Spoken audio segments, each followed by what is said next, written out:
If you have a problem buying oil from India, oil or refined products, don't buy it.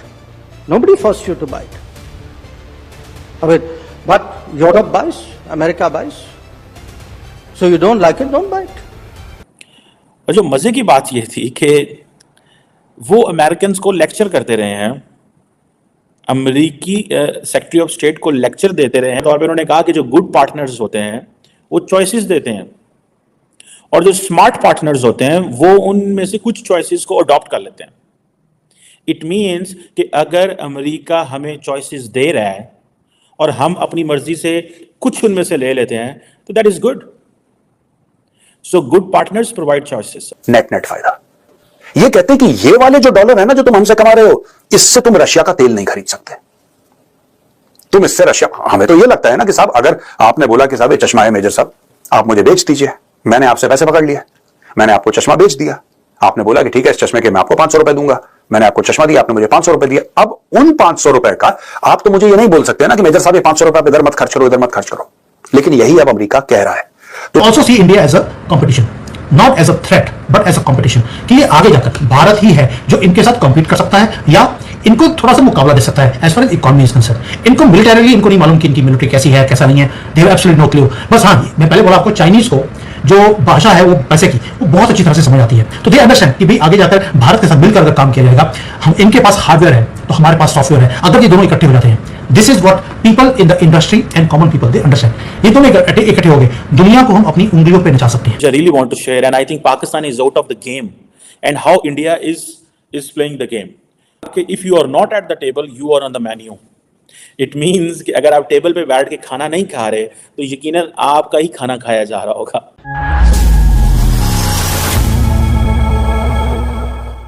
ठीक है, so you have to survive here. So survival of the fittest है ये। So if you are on the table, if you are not on the table, you are on the menu. मतलब ये कि अगर आपने अपने आप को सर्वाइव ना किया, ये मैसेज है पाकिस्तान के लिए भी कि हम तो इस वक्त मेन्यू बने हुए हैं and they are on the table.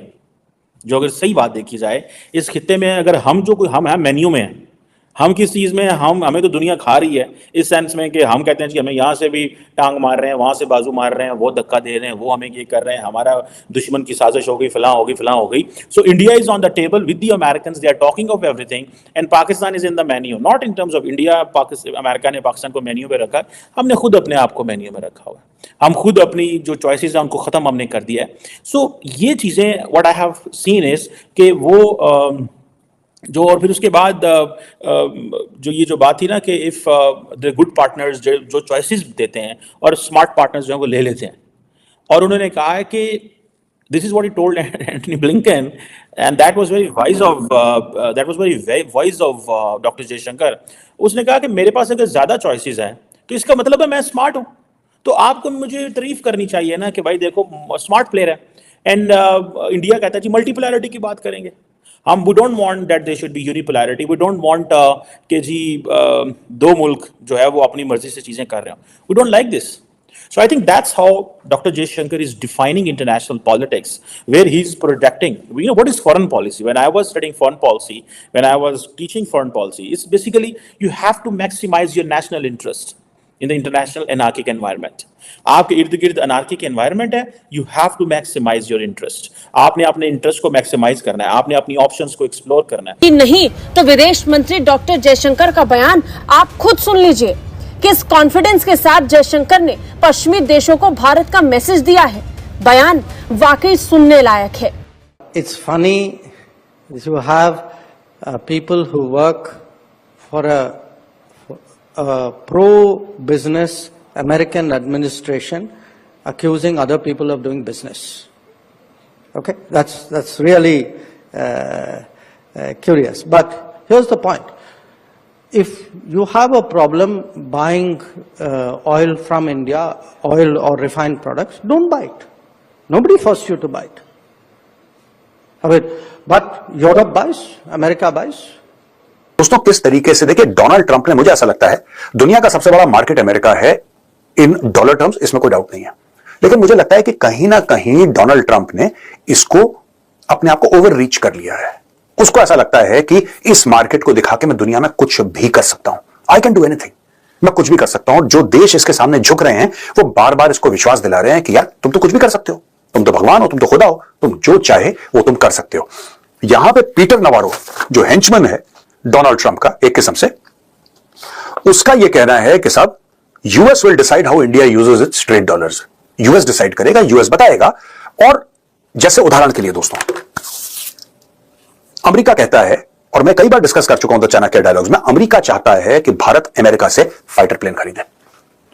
और ये गले की हड्डी है जो अमेरिका पे अटकी हुई है, यहां पे ना उगलते बनता है ना निगलते, और भारत खरीद के नहीं देगा। तो भारत ने ट्रांसपोर्ट एयरक्राफ्ट खरीदे, भारत ने चिनूक हेलीकॉप्टर्स खरीदे, भारत ने पोसाइडन लिया, भारत ने सीकिंग जो हेलीकॉप्टर हैं, अपाची हैं, दुनिया भर के फ्लाइंग प्लेटफॉर्म्स, भारत ने $5 अरब की डील भी कर दी ड्रोन्स खरीदने के लिए जनरल एटॉमिक से। प्रेडेटर है और रीपर है और गार्डियन है और दुनिया भर के ड्रोन जितने भी हैं, भारत ने डील साइन कर दी, मोटी डील। लेकिन अमेरिका कहता है नहीं यार, the big daddy of flying platforms is undoubtedly the fighter plane. क्या आपने फाइटर प्लेन लिया अमेरिका से? भारत कहता नहीं लिया। क्यों नहीं लिया? देखिए, ऐसा है कि भारत अमेरिका से फाइटर प्लेन ले ले, ठीक है दोस्तों, और ले भी ले। और मैं आपको यह बड़ी जिम्मेदारी के साथ बताता हूं कि जो अमेरिकन टेक्नोलॉजी है वो it is the finest in the world. मैं आपको बता रहा हूं, लोगों ने बड़ी मजाक उड़ाई कि F-35 देखो यहां पे केरल में पड़ा हुआ है, यूके में क्रैश हो गया, ये है, बुरा है। बुरा नहीं है दोस्तों, ये वही F-35 है जिसने तेहरान के ऊपर मिशन करे थे। ये वही F-35 है जो दुनिया भर में मिशन कर रहा है। ये वही F-35 है जिसको अमेरिका ने इतने सालों से इस्तेमाल करा है। राइट? हाँ, टेक्निकल फॉल्ट्स हैं क्योंकि it's a very very highly sophisticated aircraft. लेकिन दोस्तों ये भी सच है कि 5th जनरेशन एयरक्राफ्ट में F-35 से बेहतर कोई प्लेटफॉर्म नहीं है दुनिया में। ना Su-57 है, ना चाइना का J-20 है, ना कोई और। लेकिन फिर प्रॉब्लम क्या है? What is the issue? Issue यह है दोस्तों, अमेरिका कहता है ना तो हम ट्रांसफर ऑफ टेक्नोलॉजी करेंगे, ना हम मेक इन इंडिया इनिशिएटिव में भागीदारी होगी आपकी और हमारी।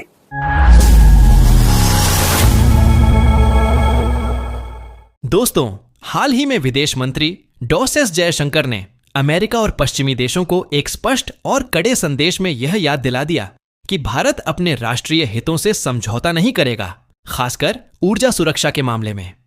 दरअसल पिछले कई महीनों से पश्चिमी मीडिया और अमेरिकी थिंक टैंक भारत पर यह आरोप लगा रहे थे कि भारत रूस से सस्ता कच्चा तेल खरीदकर उसे रिफाइन करता है और फिर उसी तेल को अंतर्राष्ट्रीय बाजार में बेचकर मुनाफा कमाता है। इस पर जयशंकर का जवाब बेहद तार्किक और सटीक था। उन्होंने साफ कहा कि अगर वाकई अमेरिका और उसके सहयोगी देशों को समस्या है कि भारत रूस का तेल रिफाइन करके बाजार में बेच रहा है, तो इसका सबसे सरल समाधान यही है कि वे खुद भारत से तेल खरीदना बंद कर दें। भारत ने किसी भी देश को मजबूर नहीं किया है कि वह भारत से तेल खरीदे, और न ही भारत किसी पर यह दबाव डाल रहा है कि हमारे साथ व्यापार नहीं किया तो संबंध खराब हो जाएंगे। बल्कि वास्तविकता यह है कि पश्चिमी देश खुद भारत से रिफाइंड तेल खरीद रहे हैं क्योंकि उन्हें इसका लाभ मिल रहा है। ऐसे में जब आप खुद खरीद रहे हैं और फिर भारत को दोषी ठहराते हैं तो यह दोहरे मानदंड ही कहलाते हैं। जयशंकर ने यह भी कहा कि भारत अपनी ऊर्जा जरूरतें सबसे पहले अपने देश की जनता और उद्योगों के लिए पूरी करेगा, और जो भी देश भारत से व्यापार करना चाहता है वह अपने हितों को देखकर फैसला ले सकता है। यहां कोई जबरदस्ती या दबाव की राजनीति नहीं है। यह बयान दरअसल उस मानसिकता को भी उजागर करता है जिसमें पश्चिमी देश यह चाहते हैं कि भारत हमेशा उनकी शर्तों पर चले, चाहे वह ऊर्जा का मामला हो, वैश्विक राजनीति हो या फिर आर्थिक विकास। लेकिन आज का भारत बदल चुका है। अब भारत केवल फॉलोअर नहीं बल्कि ड्राइवर की भूमिका निभा रहा है। पश्चिम को यह स्वीकार करने में कठिनाई हो रही है कि भारत की जीडीपी लगातार तेजी से बढ़ रही है। भारत वैश्विक सप्लाई चेन का अहम हिस्सा बन रहा है और साथ ही रूस जैसे देशों से सस्ते दामों पर ऊर्जा लेकर अपने नागरिकों के लिए राहत पैदा कर रहा है। यही कारण है कि पश्चिमी मीडिया बार बार भारत को कठघरे में खड़ा करने की कोशिश करता है, जबकि हकीकत यह है कि भारत अपनी संप्रभुता और राष्ट्रीय हित को प्राथमिकता देता है। जयशंकर का यह बयान इसीलिए भी ऐतिहासिक माना जा रहा है क्योंकि इसे अमेरिका के सबसे बड़े न्यूज नेटवर्क पर भी डिबेट में लिया गया, लेकिन कोई यह साबित नहीं कर पाया कि विदेश मंत्री की कही गई बातों में कोई गलती है। आखिरकार एक सशक्त लोकतंत्र का प्रतिनिधि वही करता है जो उसकी जनता और उसके देश के भविष्य के लिए सही हो। और आज भारत का यही आत्मविश्वास और स्वतंत्र विदेश नीति उसे वैश्विक मंच पर और अधिक प्रभावशाली बना रही है।